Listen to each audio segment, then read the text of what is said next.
Hello everyone, welcome back to my channel. నేను నిన్న release చేసిన వీడియోలో ఆల్రెడీ డిస్కస్ చేశాను. ఆర్ఆర్బీ ఫార్మసీ వేకెన్స్ పడ్డాయి. ఆ నోటిఫికేషన్ అయితే రిలీజ్ అయిందని చెప్పాను కదా. దాని యొక్క సిలబస్ గురించి డిస్కస్ చేద్దామని ఈ వీడియో. సిలబస్ మొత్తం నేను ఏ సబ్జెక్ట్స్ ఏ టాపిక్స్ అనేది నేను క్లియర్గా చెప్తాను. దీన్ని మీరు సేవ్ చేసుకోండి.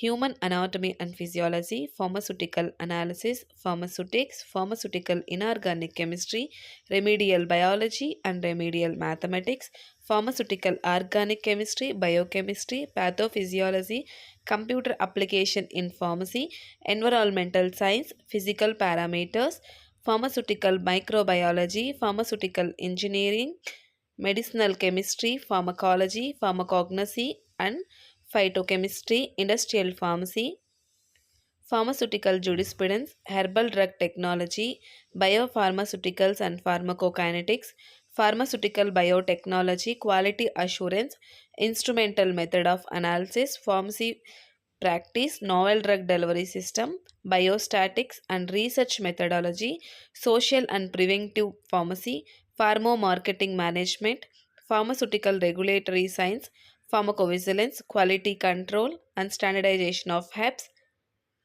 computer-aided drug design, cell and molecular biology, cosmetic science, experimental pharmacology, advanced instrumentation techniques, dietary supplements and nutraceuticals. These are all the topics అన్నమాట. అండ్ ఆల్మోస్ట్ ఇవన్నీ మనం బీఫామ్లో ఫార్మ్ డీలో చదివి ఉంటాము. ఆ టాపిక్స్ మీదనే వీళ్ళు ఈ సిలబస్ అనేది ఇచ్చారు. And most of that 70% of the topic will comes from మన ఫార్మసీ నుంచి. మనం చదివిన దాంట్లో నుంచి 70% ఆఫ్ క్వశ్చన్స్ వస్తాయి. And remaining 30% will be from non pharmacy నుంచి 30% 30 మార్క్స్ క్వశ్చన్స్ వస్తాయి అన్నమాట. Total 100 marks questions. అండ్ దీనికి ఎగ్జామ్ టైం కూడా 50 మినిట్స్ అన్నమాట. అండ్ ఈ ఎగ్జామ్ మనం అటెండ్ చేయాల్సింది కూడా computer based test. And salary for this post is 29,200 rupees.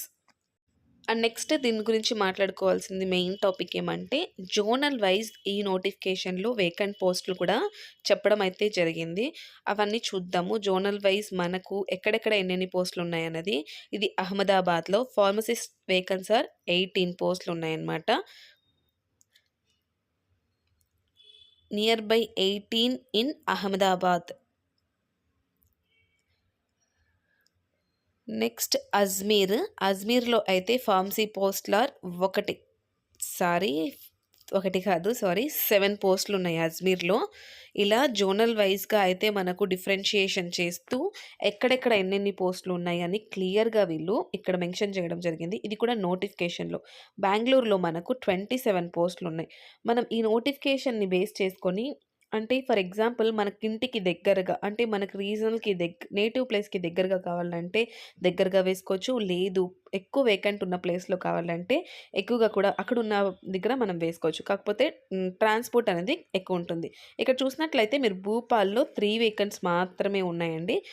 ఇంతకుముందు నేను చెప్పాను బెంగళూరులో 27 పోస్టులు ఉన్నాయి అని చెప్పేసి. ఇలా డిఫరెంట్ ప్లేసెస్లో డిఫరెంట్ వేకెన్సీ ఉన్నట్టు చెప్తున్నారు. And more over Bengaluru, Chennai అలాంటి ఒక ప్లేసెస్లో చెన్నైలో అయితే 37 పోస్టులు ఉన్నాయి. అండ్ బెంగళూరులో అయితే 27 పోస్ట్ ఉన్నాయి. ఇక్కడ చూడండి చండీగఢ్లో 8 పోస్టులు, 8, 6 అలా నెంబర్ని తక్కువ ఎక్కువ అలా ఉన్నాయి. సో మీరు ఆలోచించుకొని ఎక్కడ వేస్తే మనకు ఎక్కడ వేయాలి, ఏ వెబ్సైట్లో అప్లోడ్ చేయాలి, ఏ అప్లికేషన్ ఫామ్ అనేది ఫిలప్ చేయాలి అన్నది it has to be decided by yourself only. Thank you so much for watching this video, and for more updates please subscribe to my channel and like